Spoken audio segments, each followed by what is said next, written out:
My final point on this. What's funny is like, so you see this happening, and then there's only like, Jesus Christ, it's like 1% of normies and liberals and centrists who are still like hanging on to a previous era's politics, right? You know who's leading that charge? Matt Iglesias.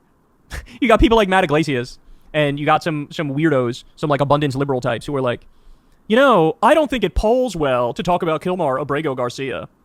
Oh, really? First of all, only 26% of Americans support Trump shipping all these innocent people to a slave labor camp in El Salvador, right? That's the first point. So you're wrong. The second point is, even if it didn't poll well, who the fuck cares? The Constitution is being ripped up in front of our eyes. Due process is being destroyed right in front of our eyes. This is the whole ballgame. This is the whole ballgame. This is about the Magna Carta. This is about the Constitution. This is about what America's values are supposed to be at their best. I wouldn't care if it didn't poll well.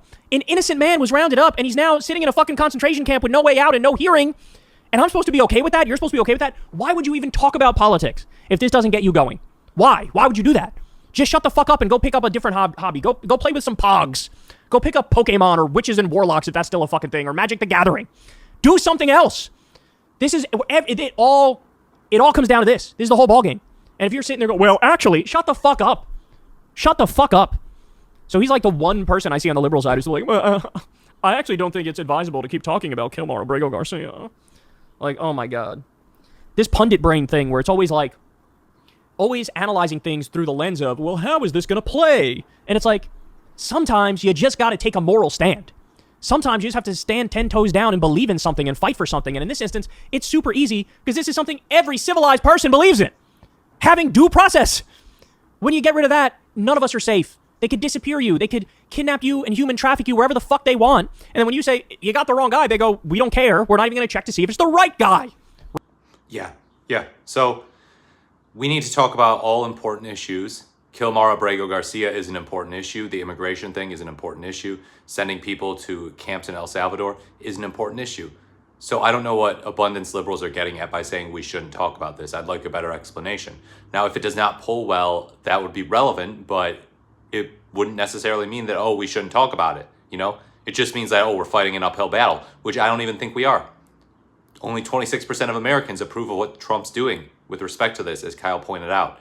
Now, obviously, we have to focus most on issues which directly affect Americans at home, which would be economic issues. But there also are ways in which this could affect regular Americans. Could Trump deport regular Americans to a camp in El Salvador? Americans who say things that he doesn't like, maybe when they post things online that he disagrees with and that he thinks are condemnable, can he send them off to some slave labor camp in El Salvador? You know, that could be next on the menu if people are not aggressive enough in calling out this behavior with respect to Mr. Garcia. Now, obviously, I don't think that these abundance liberals are acting in bad faith or anything. I don't think that they want to actively harm the Democratic Party or that they're controlled opposition or whatever. But we have to be more honest. We have to be more straightforward in terms of how we address issues. And if sometimes our issues are less popular than others, you know, so be it. Democrats have great standing to attack Trump on the economy, great standing to attack Trump with respect to his action on the administrative state and DOJ and the Constitution. But also, even if people aren't big fans of illegal immigration or they're not fans of the Democratic policies with respect to the border and immigration, there's still a lane wide open to criticize Trump for his handling of immigration, specifically this violation of due process, sending people to camps in El Salvador. I mean, that's a bridge too far. Even the first Trump administration did not do that. So this time, we've got a whole new beast to deal with. And yes, fighting that beast does include talking about issues that are less popular than others, less interesting to talk about than others, less direct in their impact on Americans' wallets than others. And that's the way that the fight has to go. We have to launch basically an all-out attack on all relevant issues. Let me know what you think in the comments below. Like, comment, or subscribe to the channel. Thank you so much for watching. This has been the Morris the Merrier, and I look forward to speaking to you in my next video.